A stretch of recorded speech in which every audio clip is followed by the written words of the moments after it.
ਸਤਨਾਮ ਸ੍ਰੀ ਵਾਹਿਗੁਰੂ ਸਾਹਿਬ JIO. ਗਿਆਨ ਧਿਆਨ ਕਿਛ ਕਰਮ ਨ ਜਾਣਾ,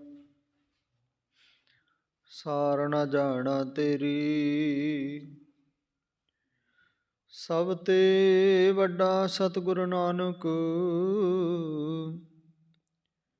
ਜਿਨ ਕਲ ਰਾਖੀ ਮੇਰੀ। ਆਵੋ ਸਿੱਖ ਸਤਿਗੁਰੂ ਕੇ ਪਿਆਰਿਓ, ਗਾਵੋ ਸੱਚੀ ਬਾਣੀ। ਬਾਣੀ ਤਾਂ ਗਾਵੋ ਗੁਰੂ ਕੇਰੀ, ਬਾਣੀਆਂ ਸਿਰ ਬਾਣੀ। ਗਿਆਨ ਧਿਆਨ ਕਿਛ ਕਰਮ ਨ ਜਾਣਾ, ਸਾਰ ਨ ਜਾਣਾ ਤੇਰੀ। ਸਭ ਤੇ ਵੱਡਾ ਸਤਿਗੁਰ ਨਾਨਕ, ਜਿਨ ਕਲ ਰਾਖੀ ਮੇਰੀ।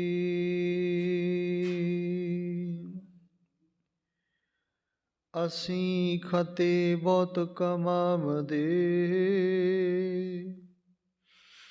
ਹਉ ਪਾਪੀ ਬੜ ਗੁਨਹਗਾਰ। ਬਖਸ਼ਨਹਾਰੈ ਬਖਸ਼ ਲੈ, ਨਾਨਕ ਪਾਰ ਉਤਾਰ। ਸਿਮਰੋ ਸਿਮਰ ਸਿਮਰ ਸੁਖ ਪਾਵੋ, ਕਲ ਕਲੇਸ਼ ਤਨ ਮਾਹੇ ਮਿਟਾਵੋ। ਸਿਮਰੋ ਸਿਮਰ ਸਿਮਰ ਸੁਖ ਪਾਵੋ, ਕਲ ਕਲੇਸ਼ ਤਨ ਮਾਹੇ ਮਿਟਾਵੋ।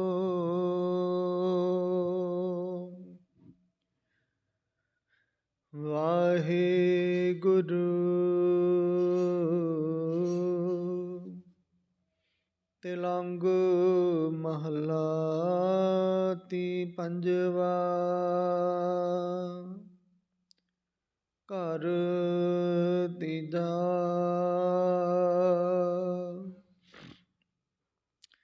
ਕਰਤੇ ਕੁਦਰਤੀ ਮੁਸਤਾਕ, ਦੀਨ ਦੁਨੀਆ ਏਕ ਤੂਹੀ।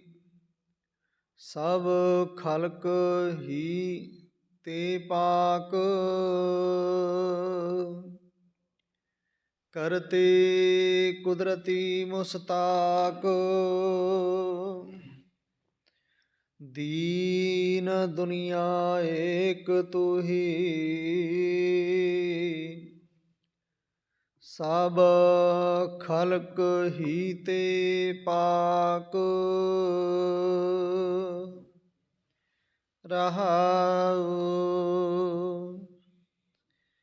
ਖਿਨ ਮਾਹੀ ਥਾਪ ਉਥਾਪ ਦਾ, ਆਚਰਜ ਤੇਰੇ ਰੂਪਾ। ਕੌਣ ਜਾਣੈ ਚਲਤ ਤੇਰੇ, ਅੰਧਿਆਰੇ ਮਹਿ ਦੀਪਾ। ਖੁਦ ਖਸਮ ਖਲਕ ਜਹਾਨ ਅਲਹੈ, ਮਿਹਰਬਾਨ ਖੁਦਾਏ। ਦਿਨ ਸਰੈਣ ਜੇ ਤੁਧ ਆਰਾਧੇ, ਸੋ ਕਿਉ ਦੋਜਕ ਜਾਇ। ਅਜਰਾਇਲ ਯਾਰ ਬੰਦੇ, ਜਿਸ ਤੇਰਾ ਆਧਾਰ। गुण है उसके गफल आफू, तेरे जन देखें दीदार। दुनिया चीज फिलहाल सगले, सच सुख तेरा नाओ। गुर मिल नानक बूझिया, सदा एक सगाओ। दुनिया चीज फिलहाल सगले, सच सुख तेरा नाओ। गुर मिल नानक बूझिया, सदा एकस के गुण गाओ। वाहिगुरु वाहिगुरु वाहिगुरु, धन वाहिगुरु वाहिगुरु, धन वाहिगुरु वाहिगुरु, धन वाहिगुरु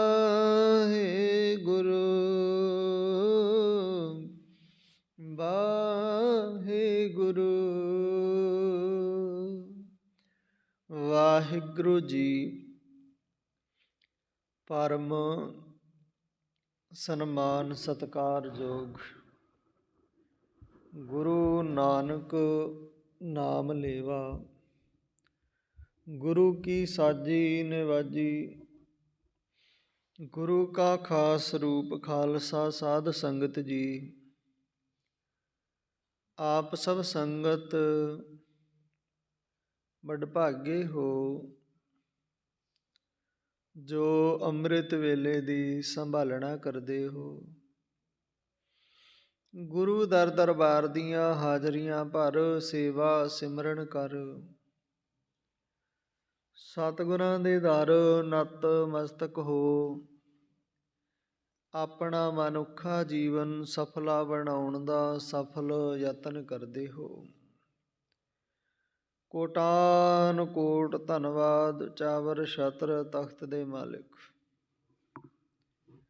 ਸਰਬ ਸਾਂਝੇ ਰਹਿਬਰ ਜਗਤ ਗੁਰੂ ਗਿਆਨ ਗੁਰੂ ਸ਼ਬਦ ਗੁਰੂ ਆਦਿ ਸ੍ਰੀ ਗੁਰੂ ਗ੍ਰੰਥ ਸਾਹਿਬ ਜੀ ਮਹਾਰਾਜ ਜੀਆਂ ਦਾ ਕੋਟਾਨ ਕੋਟ ਧੰਨਵਾਦ, ਜਿਨ੍ਹਾਂ ਦੀ ਬੇਅੰਤ ਕਿਰਪਾ ਦਾ ਸਦਕਾ ਸਾਨੂੰ ਇਸ ਵਡਮੁੱਲੇ ਸਮੇਂ ਦੀ ਮਹਾਨ ਅਪਾਰ ਬਖਸ਼ਿਸ਼ ਹੋਈ।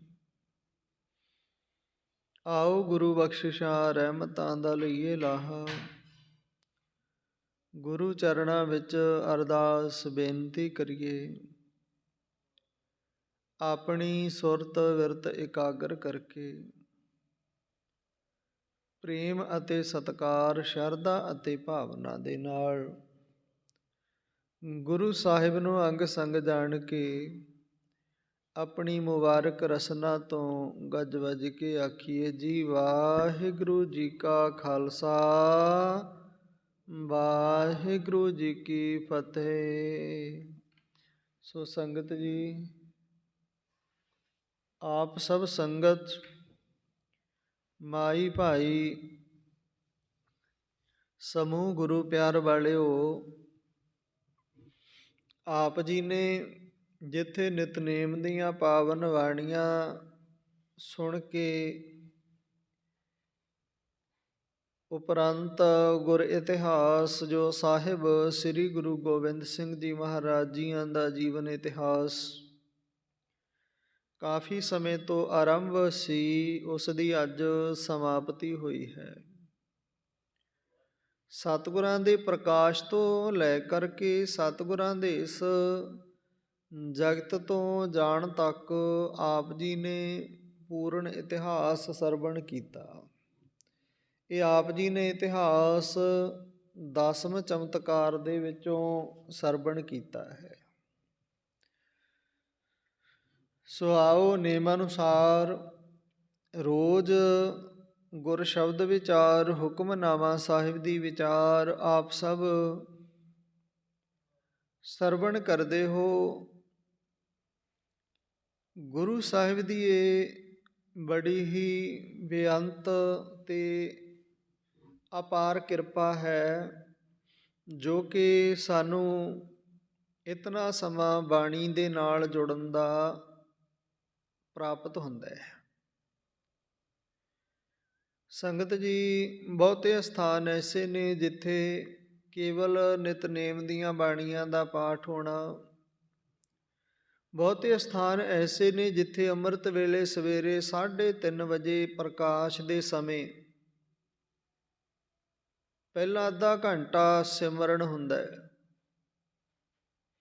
ਜਿਹੜੇ ਗੁਰਮੁਖ ਪਿਆਰੇ ਦੂਰ ਦਰਾਡੇ ਜਾਣ ਵਾਲੇ ਨੇ ਨਾ, ਇਹ ਗੱਲ ਨਹੀਂ ਵੀ ਉਹ ਕੋਈ ਕੰਮ ਨਹੀਂ ਕਰਦੇ, ਉਹਨਾਂ ਦੇ ਚੰਗੇ ਬਿਜ਼ਨਸ ਨੇ। ਮੈਂ ਇੱਕ ਪਾਵਨ ਸਥਾਨ 'ਤੇ ਵੇਖਿਆ, ਉੱਥੋਂ ਦੇ ਸੱਜਣ ਸਵੇਰੇ 3-3:15 ਵਜੇ ਗੁਰੂ ਘਰ ਆ ਜਾਣਾ, ਫਿਰ ਘੱਟੋ ਘੱਟ 25 ਤੋਂ 30 ਮਿੰਟ ਵਾਹਿਗੁਰੂ ਗੁਰਮੰਤਰ ਦਾ ਜਾਪ, ਉਸ ਤੋਂ ਬਾਅਦ ਪ੍ਰਕਾਸ਼ ਦੀ ਅਰਦਾਸ, ਸਿਮਰਨ ਦੀ ਅਰਦਾਸ ਹੋ ਜਾਣੀ ਹੈ, ਉਹਨਾਂ ਨੇ ਚਲੇ ਜਾਣਾ। ਫਿਰ ਉਸ ਤੋਂ ਬਾਅਦ ਹੋਰ ਸੰਗਤ ਆਉਂਦੀ ਹੈ, ਨਿਤਨੇਮ ਦੀ ਬਾਣੀ ਦਾ ਪਾਠ ਹੋਇਆ ਤੇ ਅਰਦਾਸ ਬੇਨਤੀ ਸਮਾਪਤੀ ਹੋ ਜਾਂਦੀ ਹੈ। ਕਈ ਸਥਾਨ ਐਸੇ ਨੇ ਜਿੱਥੇ ਕੇਵਲ ਨਿਤਨੇਮ ਹੀ ਪੜ੍ਹਿਆ ਜਾਂਦਾ ਹੈ। ਨਿਤਨੇਮ ਪੜ੍ਹਨ ਵਾਸਤੇ ਹੀ ਗ੍ਰੰਥੀ ਨੂੰ ਕਿਹਾ ਜਾਂਦਾ ਵੀ ਇਸ ਤੋਂ ਵੱਧ ਤੁਸੀਂ ਕੁਛ ਨਹੀਂ ਕਰਨਾ, ਕੇਵਲ ਨਿਤਨੇਮ।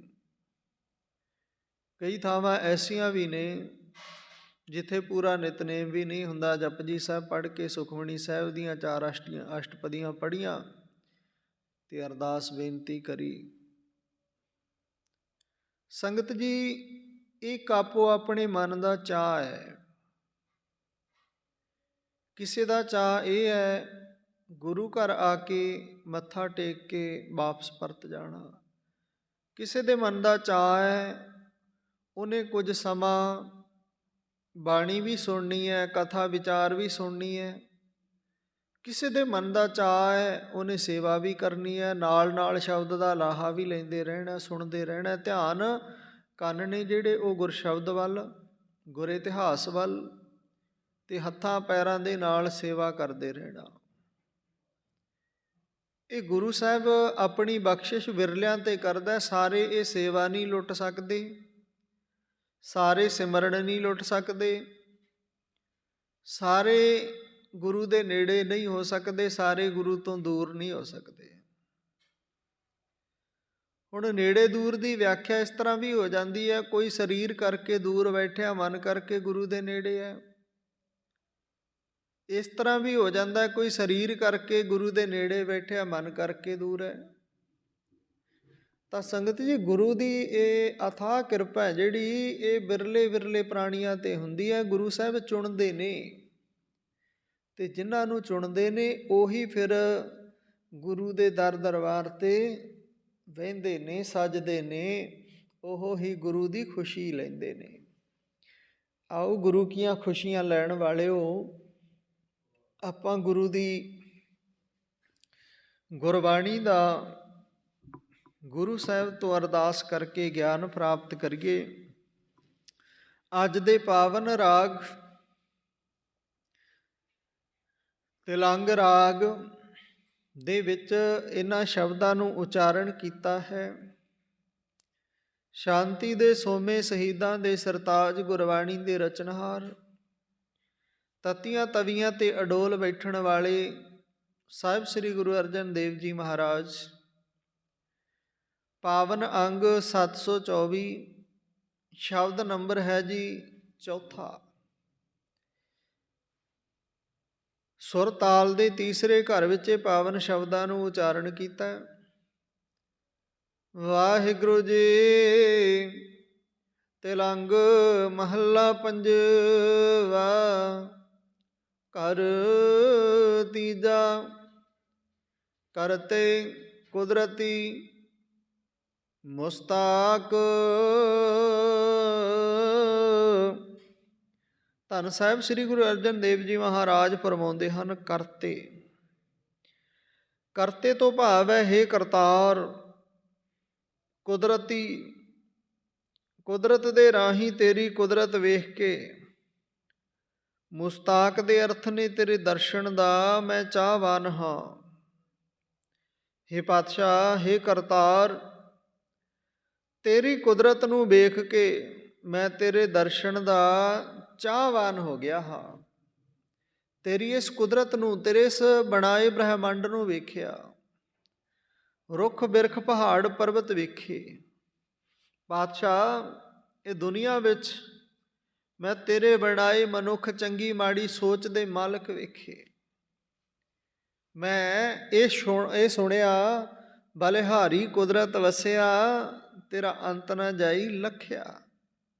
ਤੂੰ ਕੁਦਰਤ ਦੇ ਵਿੱਚ ਸਮਾਇਆ ਹੋਇਆ, ਕੁਦਰਤ ਦੇ ਵਿੱਚ ਬਹੁਤ ਰੰਗ ਭਰੇ ਨੇ। ਤੇਰੀ ਕੁਦਰਤ, ਤੂੰ ਕੁਦਰਤ ਦਾ ਮਾਲਿਕ। ਪਾਤਸ਼ਾਹ, ਮੈਂ ਇਸ ਕੁਦਰਤ ਦੇ ਵਿੱਚੋਂ ਤੈਨੂੰ ਨਿਹਾਰਦਾ ਹਾਂ, ਵੇਖਦਾ ਹਾਂ। ਮੈਂ ਕਦੇ ਤੇਰੀ ਕੁਦਰਤ ਦੇ ਵਿੱਚ ਚੰਗੇ ਮਾੜੇ ਦੀ ਵਿਆਖਿਆ ਨਹੀਂ ਕੀਤੀ। ਇਹ ਮਾੜਾ, ਮੈਂ ਚੰਗਾ, ਇਹ ਕਦੇ ਨਹੀਂ। ਪਾਤਸ਼ਾਹ, ਤੇਰੀ ਕਿਰਪਾ ਏ, ਤੂੰ ਮੈਨੂੰ ਇਹ ਸੋਝੀ ਬਖਸ਼ੀ ਹੈ, ਗਿਆਨ ਬਖਸ਼ਿਆ ਹੈ। ਕਰਤੇ ਕੁਦਰਤੀ ਮੁਸਤਾਕ, ਕਰਤਾਰ ਜੀ, ਕਰਤਾ ਪੁਰਖ ਜੀ। ਮੈਂ ਆਪ ਜੀ ਦੀ ਕੁਦਰਤ ਮੁਸਤਾਕ ਭਾਵ ਦਰਸ਼ਨ ਦਿਦਾਰੇ ਕਰਕੇ ਨਦਰੀ ਨਦਰ ਨਿਹਾਲ ਹੁੰਦਾ ਹਾਂ। ਦੀਨ ਦੁਨੀਆ ਏਕ ਤੂੰ ਹੀ, ਸਭ ਖਲਕ ਹੀ ਤੇ ਪਾਕ ਰਹਾਉ।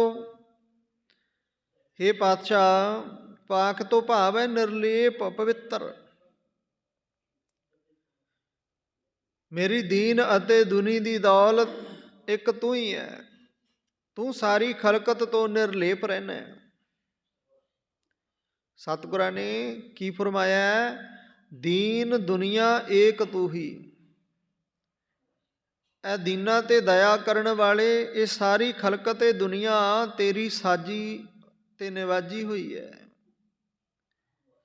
ਸਭ ਖਲਕ ਹੀ ਤੇ ਪਾਕ, ਫਿਰ ਸਾਰੀ ਇਸ ਖਲਕ ਤੋਂ ਤੂੰ ਪਾਕ ਪਵਿੱਤਰ ਹੈ। ਰਹਾਉ ਦਾ ਵਿਸਰਾਮ ਦੇ ਅੱਗੇ ਗੁਰੂ ਸਾਹਿਬ ਫਰਮਾਉਂਦੇ ਨੇ, ਖਿਨ ਮਾਹੇ ਥਾਪ ਉਥਾਪ ਦਾ, ਆਚਰਜ ਤੇਰੇ ਰੂਪ।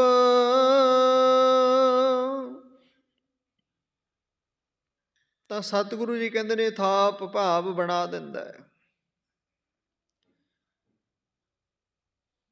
ਪੈਦਾ ਕਰ ਦਿੰਦਾ ਹੈ। ਉਥਾਪ ਦਾ ਨਾਸ ਕਰ ਦਿੰਦਾ ਹੈ। ਉਸ ਪਰਮਾਤਮਾ ਦੀ ਇਹ ਆਪਣੀ ਖੇਡ ਹੈ। ਬ੍ਰਹਿਮੰਡ ਉਹ ਆਪ ਹੀ ਇਹਨੂੰ ਬਣਾਉਂਦਾ ਤੇ ਆਪ ਹੀ ਇਸ ਬ੍ਰਹਿਮੰਡ ਨੂੰ ਮਿਟਾ ਦਿੰਦਾ ਹੈ, ਨਾਸ ਕਰ ਦਿੰਦਾ ਹੈ। ਆਚਰਜ ਤੋਂ ਭਾਵ ਹੈ ਹੈਰਾਨ ਕਰ ਦੇਣਾ। ਆਪਾਂ ਕਹਿੰਦੇ ਨਾ, ਮੈਨੂੰ ਤੇ ਅਚੰਭਾ ਹੋਇਆ, ਅਚਰਜ ਹੋਇਆ, ਮੈਂ ਵੇਖ ਕੇ ਹੈਰਾਨ ਰਹਿ ਗਿਆ। ਤਾਂ ਹੇ ਪਾਤਸ਼ਾਹ ਜੀ, ਤੂੰ ਇੱਕ ਛਿਨ ਵਿੱਚ ਜੀਵਾਂ ਨੂੰ ਬਣਾ ਕੇ ਤੇ ਨਾਸ ਵੀ ਕਰ ਦਿੰਦਾ ਹੈ। ਤੇਰੇ ਸਰੂਪ ਹੈਰਾਨ ਕਰਨ ਵਾਲੇ ਨੇ। ਤੂੰ ਕਿਹੜਾ ਸਰੂਪ ਧਾਰਨ ਕਰਕੇ ਆ ਜਾਏ। ਹੁਣ ਮਾਂ ਦੇ ਗਰਭ ਵਿੱਚ ਕੁਛ ਦਿਨਾਂ ਦਾ ਬਾਲਕ ਹੈ ਤੇ ਕਈ ਵਾਰ ਥੋੜ੍ਹੇ ਸਮੇਂ ਬਾਅਦ ਹੀ ਮਾਂ ਗਰਭ ਵਿੱਚ ਮੌਤ ਆ ਜਾਂਦੀ ਹੈ। ਇਹ ਉਸ ਪਰਮਾਤਮਾ ਦੀ ਖੇਡ ਹੈ। ਉਸ ਤੋਂ ਬਾਅਦ ਜਨਮ ਹੋਇਆ, ਜਨਮ ਤੋਂ ਬਾਅਦ ਥੋੜ੍ਹੇ ਸਮੇਂ ਬਾਅਦ ਮੌਤ ਫੇਰ ਆ ਜਾਂਦੀ ਹੈ। ਇਹ ਉਹਦੀ ਖੇਡ ਹੈ। ਖਿਨਮੈ, ਖਿਨ ਭਾਵ ਥੋੜ੍ਹੇ ਜਿਹੇ ਸਮੇਂ ਵਿੱਚ ਹੀ ਪਤਾ ਨਹੀਂ ਉਹ ਕੀ ਤੋਂ ਕੀ ਕਰ ਦੇਵੇ। ਗੁਰਬਾਣੀ ਵਿੱਚ ਗੁਰੂ ਸਾਹਿਬ ਨੇ ਲਿਖ ਕੇ ਦੇ ਦਿੱਤਾ, ਕਹਿੰਦੇ ਖਿਨ ਮੈਂ ਅਵਰ, ਖਿਨੈ ਮੈਂ ਅਵਰਾ। ਇੱਕ ਖਿਨ ਵਿੱਚ ਹੀ ਹੋਰ ਤੇ ਖਿਨ ਵਿੱਚ ਹੀ ਹੋਰ। ਉਹ ਆਪੇ ਹੀ ਆਪਣੀ ਕੁਦਰਤ ਦਾ ਮਾਲਕ, ਆਪਣੀ ਕੁਦਰਤ ਨੂੰ ਆਪਣੀ ਮਰਜ਼ੀ ਦੇ ਨਾਲ ਚਲਾ ਰਿਹਾ। ਕਿਸੇ ਦੀ ਉਹਦੇ ਅੱਗੇ ਮਰਜ਼ੀ ਨਹੀਂ, ਕਿਸੇ ਦਾ ਜ਼ੋਰ ਨਹੀਂ। ਕਿਉਂ? ਇਹ ਪਾਵਨ ਨਿਰਣਾ ਮਿਲ ਜਾਂਦਾ, ਜੋਰ ਨਾ ਜੀਵਨ ਮਰਨ ਨਹਿ ਜੋਰ, ਜੋਰ ਨਾ ਜੀਵਨ ਮਰਨ ਨਹਿ ਜੋਰ। ਪੜ੍ਹਦੇ ਆ ਨਾ ਰੋਜ਼। ਜ਼ੋਰ ਨਾਲ ਜਿਉਇਆ ਵੀ ਨਹੀਂ ਜਾਂਦਾ ਤੇ ਜ਼ੋਰ ਨਾਲ ਮਰਿਆ ਵੀ ਨਹੀਂ ਜਾਂਦਾ। ਕੋਈ ਨਾ ਅੱਤ ਦੀ ਦੁਖੀ ਹੋਈ ਇਸਤਰੀ, ਉਹਦੇ ਘਰ ਵਾਲਾ ਚੜ੍ਹਾਈ ਕਰ ਗਿਆ। ਘਰ ਵਾਲੇ ਦੇ ਗੁਜ਼ਰਨ ਤੋਂ ਬਾਅਦ ਪਹਿਲੇ ਸਮੇਂ ਐਸੇ ਸੀ, ਜਦੋਂ ਉਹਦੇ ਸਿਰ ਦੇ ਸਾਈਂ ਨੇ ਗੁਜ਼ਰ ਜਾਣਾ ਨਾ, ਤੇ ਉਹਨੂੰ ਘਰੋਂ ਕੱਢ ਦਿੰਦੇ। ਤੇ ਇਹ ਸ਼ਬਦ ਵਰਤੇ ਜਾਂਦੇ ਵੀ ਤੂੰ ਸਾਡੇ ਘਰ ਦੇ ਉਸ ਨੌਜਵਾਨ ਨੂੰ ਖਾ ਗਈ ਹੈ, ਤੇਰੇ ਭਾਗ ਮਾੜੇ। ਤੂੰ ਆਈ ਤੇ ਉਹਨੂੰ ਖਾ ਗਈ, ਭਾਵ ਤੇਰੇ ਭਾਗ ਮੰਦੇ ਨੇ। ਡਾਇਨ ਇਤਿਆਦਿਕ ਸ਼ਬਦ ਵਰਤੇ ਜਾਣੇ। ਉਸ ਔਰਤ ਨੂੰ ਘਰੋਂ ਕੱਢ ਦਿੱਤਾ। ਜਦੋਂ ਘਰੋਂ ਕੱਢਿਆ ਤੇ ਉਹਨੂੰ ਕਿਸੇ ਵਪਾਰੀਆਂ ਨੇ ਆਪਣੇ ਨਾਲ ਰਲਾ ਲਿਆ। ਕੁਝ ਸਮਾਂ ਉਹ ਵਪਾਰੀਆਂ ਨੇ ਆਪਣੇ ਨਾਲ ਰੱਖੀ। ਪਹਿਲਾਂ ਬਚਪਨ ਵਿੱਚ ਉਸ ਦੀ ਮਾਤਾ ਗੁਜ਼ਰੀ, ਪਿਤਾ ਨੇ ਪਾਲ ਪਲੋਸ ਕੇ ਵਿਆਹ ਦਿੱਤੀ। ਦੁੱਖਾਂ ਦਾ ਜਿਹਦੇ ਉੱਪਰ ਪਹਾੜ ਟੁੱਟਦਾ ਨਾ, ਜਿਹਦੇ ਹਿੱਸੇ ਦੁੱਖ ਆ ਜਾਂਦੇ ਨੇ, ਉਹ ਜਾਣਦਾ ਫਿਰ ਕਿਵੇਂ ਜੀਵਨ ਬਤੀਤ ਕਰੀਦਾ ਹੈ। ਇਹ ਸਾਖੀਆਂ, ਇਹ ਕਹਾਣੀਆਂ ਬੜਾ ਕੁਝ ਸਿਖਾਉਂਦੀਆਂ ਨੇ। ਮਾਂ ਛੋਟੀ ਉਮਰੇ ਛੱਡ ਗਈ, ਪਿਤਾ ਨੇ ਵਿਆਹ ਕਰ ਦਿੱਤਾ। ਥੋੜ੍ਹੇ ਸਮੇਂ ਬਾਅਦ ਇੱਕ ਬੱਚੇ ਦੀ ਮਾਂ ਬਣ ਚੁੱਕੀ ਹੈ, ਬੱਚਾ ਰੱਖ ਲਿਆ, ਉਹਨੂੰ ਘਰੋਂ ਕੱਢਤਾ। ਅੱਗੇ ਉਹਨੂੰ ਕੋਈ ਵਪਾਰੀ ਟੋਲਾ ਲੈ ਗਿਆ। ਕੁਝ ਸਮਾਂ ਉਹ ਵਪਾਰੀ ਟੋਲੇ ਨੇ ਆਪਣੇ ਨਾਲ ਰੱਖਿਆ। ਉਸ ਤੋਂ ਬਾਅਦ ਉਸ ਦਾ ਮੁੱਲ ਵੱਟਿਆ, ਕਿਸੇ ਇੱਕ ਵੇਸ਼ਵਾ ਦੇ ਕੋਠੇ ਤੇ ਉਹਨੂੰ ਦੇ ਦਿੱਤਾ। ਹੌਲੀ ਹੌਲੀ ਸਮਾਂ ਬੀਤਦਾ ਗਿਆ। ਉਸ ਦਾ ਆਪਣਾ ਬੇਟਾ ਹੀ ਇੱਕ ਦਿਨ ਜਵਾਨ ਹੋ ਕੇ ਉਸ ਕੋਠੇ ਤੇ ਆ ਗਿਆ। ਜਦੋਂ ਉੱਥੇ ਗੱਲਬਾਤ ਹੁੰਦਿਆਂ ਰਾਤ ਬੀਤ ਗਈ, ਉਹਨੇ ਆਪਣੀ ਸਾਰੀ ਵਿਅਰਥਾ ਸੁਣਾਈ ਵੀ ਮੇਰੇ ਜੀਵਨ ਦੀ ਤੇ ਇਸ ਤਰ੍ਹਾਂ ਸ਼ੁਰੂਆਤ ਹੋਈ ਤੇ ਹੁਣ ਤੇ ਮੇਰਾ ਜੀਵਨ ਨੇੜੇ ਲੱਗਿਆ।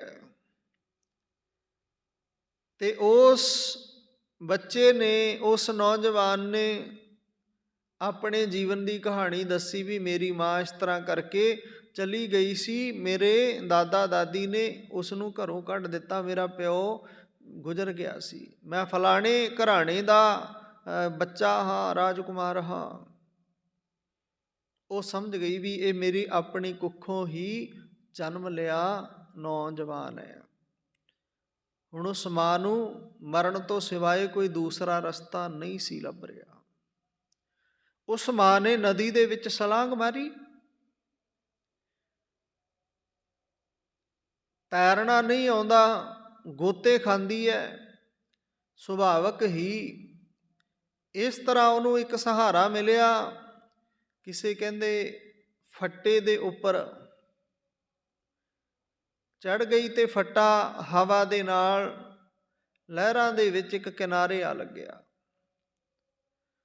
ਜਦੋਂ ਕਿਨਾਰੇ ਆ ਲੱਗਿਆ, ਉੱਥੇ ਇੱਕ ਮਛੁਆਰੇ ਨੇ ਉਹਨੂੰ ਪਾਣੀ ਕੱਢ ਕੇ ਉਹਨੂੰ ਜੀਵਤ ਰੂਪ ਫੇਰ ਦੇ ਦਿੱਤਾ।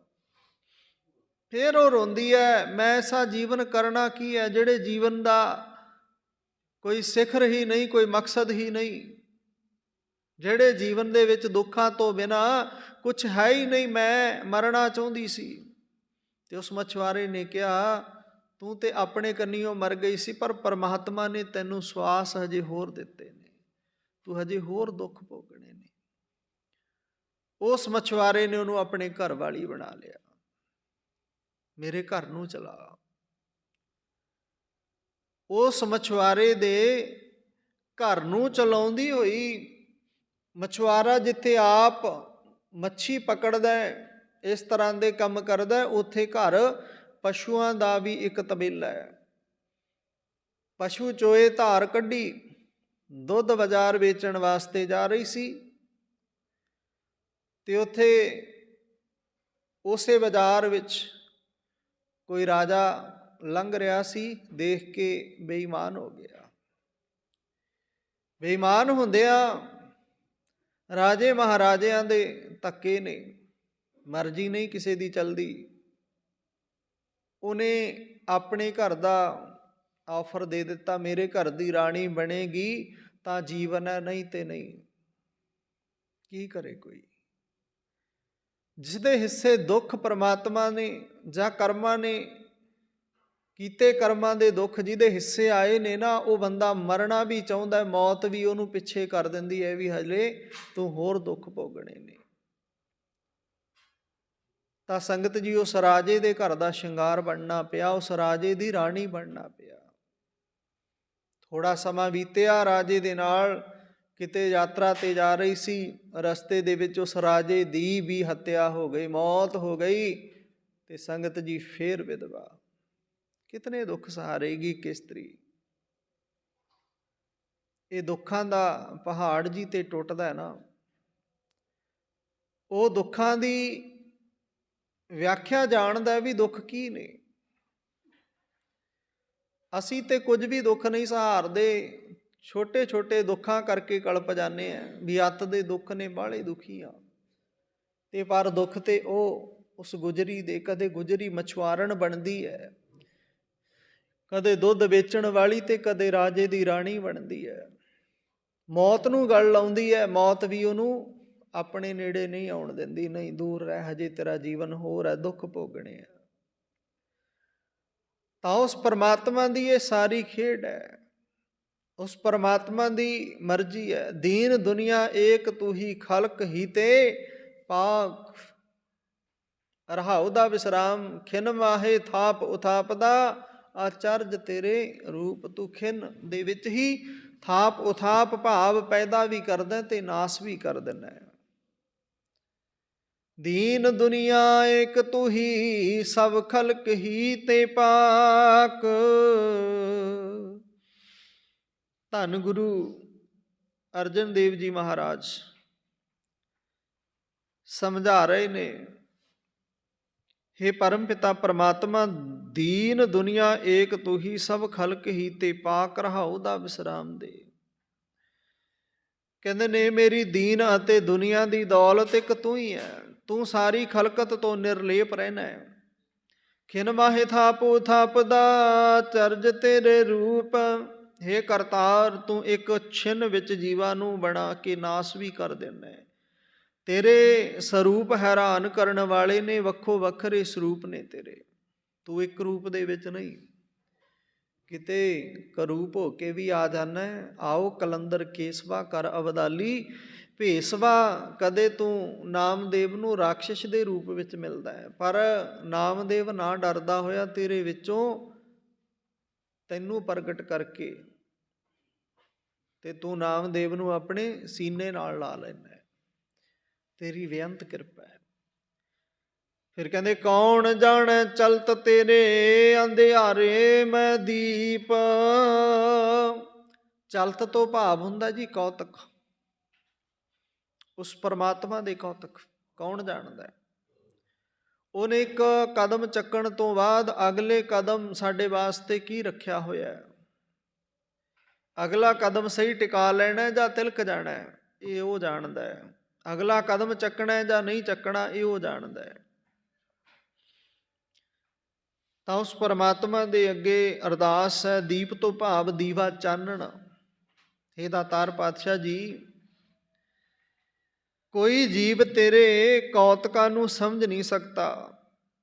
ਅਗਿਆਨਤਾ ਦੇ ਹਨੇਰੇ ਵਿੱਚ ਤੂੰ ਆਪ ਹੀ ਜੀਵਾਂ ਵਾਸਤੇ ਦੀਪਕ ਦਾ ਕੰਮ ਕਰਦਾ, ਭਾਵ ਚਾਨਣ ਹੈ। ਅਗਿਆਨਤਾ ਦਾ ਹਨੇਰਾ ਮਿਟਾ ਕੇ ਗਿਆਨ ਬਖਸ਼ਦਾ ਹੈ, ਤੇ ਜਿਨ੍ਹਾਂ ਨੂੰ ਗਿਆਨ ਮਿਲਦਾ ਸੰਗਤ ਜੀ, ਉਹ ਫਿਰ ਅਗਿਆਨ ਦੀਆਂ ਗੱਲਾਂ ਨਹੀਂ ਕਰਦੇ। ਜਿਨ੍ਹਾਂ ਦੇ ਪੱਲੇ ਗਿਆਨ ਆ ਗਿਆ ਨਾ, ਗਿਆਨ ਰੂਪ ਧਨ ਆ ਗਿਆ, ਉਹ ਫਿਰ ਕਿਸੇ ਤਰ੍ਹਾਂ ਵੀ ਆਪਣੇ ਜੀਵਨ ਦੇ ਵਿੱਚ ਆਪ ਦੁੱਖ ਸਹਿ ਲੈਣਗੇ, ਕਿਸੇ ਦੂਸਰੇ ਨੂੰ ਦੁੱਖ ਨਹੀਂ ਦੇਣਗੇ। ਇਹ ਉਹਨਾਂ ਦੇ ਜੀਵਨ ਦੀ ਇੱਕ ਖਾਸੀਅਤ ਬਣ ਜਾਂਦੀ ਹੈ। ਆਪ ਤਤੀ ਤਵੀ ਤੇ ਬਹਿ ਸਕਦੇ ਨੇ, ਕਿਸੇ ਹੋਰ ਨੂੰ ਨਹੀਂ ਬਹਾਉਂਦੇ। ਪਹਿਲਾਂ ਆਪਣੇ ਛੋਟੇ ਵੱਡੇ ਸਾਹਿਬਜ਼ਾਦਿਆਂ ਨੂੰ ਸ਼ਹਾਦਤ ਦੇ ਜਾਮ ਵਾਸਤੇ ਤੇ ਭੇਜ ਦਿੰਦੇ ਨੇ, ਪਰ ਇਹ ਨਹੀਂ ਕਹਿੰਦੇ ਵੀ ਮੇਰੀ ਔਲਾਦ ਨੂੰ ਮੇਰੀ ਝੋਲੀ ਵਿੱਚ ਪਾ ਦਿਓ, ਅਸੀਂ ਤੇ ਹੋਰ ਕਿਸੇ ਸਟੇਟ ਵਿੱਚ ਜਾ ਰਵਾਂਗੇ, ਕੀ ਪੰਜਾਬ ਦੇ ਵਿੱਚ ਰੱਖਿਆ। ਨਹੀਂ, ਆਪਣਾ ਸਭ ਕੁਝ ਵਾਰ ਕੇ ਚਲੇ ਜਾਵਾਂਗੇ। ਤਾਂ ਇਸ ਤਰ੍ਹਾਂ ਉਸ ਪਰਮਾਤਮਾ ਦੀ ਆਪਣੀ ਕੁਦਰਤ ਹੈ, ਆਪਣੀ ਮੌਜ ਹੈ, ਤੇ ਆਪਣੇ ਪਿਆਰਿਆਂ ਵਾਸਤੇ ਉਹ ਫਿਰ ਆਪ ਹੀ ਅਗਿਆਨਤਾ ਦੇ ਵਿੱਚ ਦੀਪਕ ਬਣ ਕੇ ਗਿਆਨ ਦਾ ਭੰਡਾਰ ਬਣਦਾ ਹੈ, ਗਿਆਨ ਦੀ ਦਾਤ ਬਖਸ਼ਦਾ ਹੈ। ਤੇ ਫਿਰ ਜਿਹਨੂੰ ਗਿਆਨ ਮਿਲ ਜਾਏ ਉਹ ਅਗਿਆਨਤਾ ਦੇ ਵਿੱਚ ਠੋਕਰਾਂ ਨਹੀਂ ਖਾਂਦਾ। ਇਸ ਗੱਲ ਨੂੰ ਸਮਝਿਓ। ਸਮਝਣ ਵਾਸਤੇ ਉਦਾਹਰਣਾਂ ਦੀ ਲੋੜ ਨਹੀਂ। ਉਦਾਹਰਣ ਉਹਨਾਂ ਵਾਸਤੇ ਹੁੰਦੇ ਨੇ ਜਿਨ੍ਹਾਂ ਨੂੰ ਗੁਰੂ ਦੇ ਦਰ ਦਾ ਗਿਆਨ ਨਹੀਂ, ਜਿਹੜੇ ਰੋਜ਼ ਗੁਰੂ ਦੀ ਗੁਰਬਾਣੀ ਨੂੰ ਪੜ੍ਹਦੇ ਨੇ, ਜਿਨ੍ਹਾਂ ਨੇ ਗੁਰੂ ਦੇ ਖੰਡੇ ਬਾਟੇ ਦੀ ਪਹੁਲ ਲਈ ਹੈ। ਸੰਗਤ ਜੀ, ਜਿਨ੍ਹਾਂ ਨੂੰ ਰੋਜ਼ ਜਪਜੀ ਸਾਹਿਬ ਦੀ ਬਾਣੀ ਮਿੱਠੀ ਲੱਗਦੀ ਹੈ ਨਾ, ਪੜ੍ਹਦੇ ਨੇ, ਉਹਨਾਂ ਨੂੰ ਫਿਰ ਬਹੁਤੇ ਉਦਾਹਰਣਾਂ ਦੀ ਲੋੜ ਨਹੀਂ ਪੈਂਦੀ। ਜਿਵੇਂ ਆਪਾਂ ਕਹਿੰਦੇ ਹਾਂ, ਸਮਝਦਾਰ ਨੂੰ ਪ੍ਰਤੱਖਤਾ ਦਾ ਪ੍ਰਮਾਣ ਨਹੀਂ ਦੇਣਾ ਪੈਂਦਾ। ਸਮਝਦਾਰ ਛੋਟੀ ਜਿਹੇ ਇਸ਼ਾਰੇ ਨੂੰ ਸਮਝ ਜਾਂਦਾ ਵੀ ਕੀ ਹੈ। ਇੱਕ ਛੋਟੀ ਜਿਹੀ ਗੱਲ ਬਹੁਤ ਕੁਝ ਬਿਆਨ ਕਰ ਜਾਂਦੀ ਹੈ, ਤੇ ਇੱਕ ਬਹੁਤ ਵੱਡੀ ਗੱਲ ਕੁਝ ਵੀ ਬਿਆਨ ਨਹੀਂ ਕਰਦੀ, ਖਾਲੀ ਹੋ ਜਾਂਦੀ ਹੈ। ਤਾਂ ਗੁਰੂ ਸਾਹਿਬ ਸਮਝਾ ਰਹੇ ਨੇ, ਖੁਦ ਖਸਮ ਖਲਕ ਜਹਾਨ, ਅੱਲਾ ਮਿਹਰਬਾਨ ਖੁਦਾਏ। ਖੁਦ ਤੋਂ ਭਾਵ ਉਹ ਆਪ ਹੈ। ਅੱਲਾ ਤੋਂ ਭਾਵ ਹੈ ਅੱਲਾ, ਭਾਵ ਪਰਮਾਤਮਾ। ਜਹਾਨ ਦੇ ਅਰਥ ਨੇ ਦੁਨੀਆ, ਇਹ ਸੰਸਾਰ। ਖੁਦਾਏ ਤੋਂ ਭਾਵ ਉਹ ਪਰਮਾਤਮਾ ਹੈ, ਖੁਦਾ। ਅਵਲ ਅੱਲਾ ਨੂਰ ਉਪਾਇਆ ਕੁਦਰਤ ਕੇ, ਸਭ ਬੰਦੇ ਏਕ ਨੂਰ ਤੇ ਸਭ ਜਗ ਉਪਜਿਆ, ਕੌਣ ਭਲੇ ਕੋ ਮੰਦੇ। ਇੱਕ ਨੂਰ ਤੋਂ ਇਹ ਸਾਰੇ ਸੰਸਾਰ ਦੀ ਉਤਪਤੀ ਹੋਈ ਹੈ, ਉਸ ਪਰਮਾਤਮਾ ਤੋਂ। ਇੱਥੇ ਦੋ ਹੀ ਬਰਾਦਰੀਆਂ ਨੇ। ਇਹ ਸਾਡਾ ਭਰਮ ਹੈ ਵੀ ਫਲਾਣਾ ਫਲਾਣੀ ਕੌਮ ਦਾ ਹੈ, ਫਲਾਣਾ ਫਲਾਣੀ ਜਾਤ ਦਾ। ਨਹੀਂ, ਦੋ ਹੀ ਜਾਤਾਂ, ਇੱਕ ਚੰਗਿਆਂ ਦੀ ਤੇ ਇੱਕ ਮਾੜਿਆਂ ਦੀ। ਹੁਣ ਕਰਮਾਂ ਕਰਕੇ ਜਪਜੀ ਸਾਹਿਬ ਦੀ ਬਾਣੀ ਕਹਿੰਦੀ ਹੈ, ਕਰਮੀ ਆਪੋ ਆਪਣੀ ਕੇ ਨੇੜੇ ਕੇ ਦੂਰ। ਤੇਰੇ ਚੰਗੇ ਮਾੜੇ ਕਰਮ ਹੀ ਤੈਨੂੰ ਦੂਰ ਤੇ ਨੇੜੇ, ਪਰਮਾਤਮਾ ਦੇ ਨੇੜੇ ਵੀ ਲਿਜਾ ਸਕਦੇ ਨੇ ਤੇ ਉਸ ਪਰਮਾਤਮਾ ਤੋਂ ਦੂਰ ਵੀ ਲਿਜਾ ਸਕਦੇ ਨੇ। ਤੇਰੇ ਕਰਮਾਂ ਦੇ ਉੱਪਰ ਸਭ ਕੁਝ ਖੜਿਆ ਹੈ। ਗੁਰੂ ਸਾਹਿਬ ਨੇ ਫਿਰ ਇਸੇ ਕਰਕੇ ਕਿਹਾ, ਮਨ ਹਾਲੀ ਕਿਰਸਾਣੀ ਕਰਨੀ ਸਰਮ ਪਾਣੀ, ਤਨ ਖੇਤ ਨਾਮ ਬੀਜ ਸੰਤੋਖ ਸੁਹਾਗਾ, ਰੱਖ ਗਰੀਬੀ ਵੇਸ। ਆਪਣੇ ਅੰਦਰ ਨਿਮਾਣਤਾ ਪੈਦਾ ਕਰ। ਚੜ੍ਹਤ ਦੇ ਨਾਲ, ਚੜ੍ਹਤ ਨੂੰ ਹਉਮੈ ਕਹਿੰਦੇ ਨੇ, ਭਾਵ ਬੇਵਜ੍ਹਾ ਹੀ। ਤਾਂ ਗੁਰੂ ਸਾਹਿਬ ਅੱਗੇ ਸਮਝਾਉਂਦੇ ਨੇ, ਦਿਨ ਸਰੈਣ ਜੇ ਤੁਧ ਅਰਾਧੇ, ਸੋ ਕਿਉ ਦੋਜਖ ਜਾਏ। ਇਹ ਪਰਮ ਪਿਤਾ ਪਰਮਾਤਮਾ ਜੀ, ਰਹਿਣ ਦੇ ਅਰਥ ਨੇ ਜੀ ਰਾਤ। ਜੇ ਤੋਂ ਭਾਵ ਹੈ ਜਿਹੜਾ, ਤੁਧ ਤੋਂ ਭਾਵ ਤੈਨੂੰ, ਦੋਜਕ ਭਾਵ ਜਿਵੇਂ ਦੁੱਖ। ਜਿਵੇਂ ਆਪਾਂ ਕਹਿੰਦੇ ਹਾਂ ਦੋਜਕਾਂ ਦੀ ਅੱਗ ਵਿੱਚ ਸੜਨਾ ਪਿਆ। ਤਾਂ ਉਸ ਪਰਮ ਪਿਤਾ ਪਰਮਾਤਮਾ ਦੀ ਵਡਿਆਈ ਕਰਦੇ ਹੋਏ ਗੁਰੂ ਅਰਜਨ ਦੇਵ ਮਹਾਰਾਜ ਕਹਿੰਦੇ, ਜਿਹੜਾ ਮਨੁੱਖ ਦਿਨ ਰਾਤ ਤੈਨੂੰ ਅਰਾਧਦਾ ਹੈ, ਉਹ ਦੋਜਕ ਵਿੱਚ ਕਿਵੇਂ ਜਾ ਸਕਦਾ ਹੈ।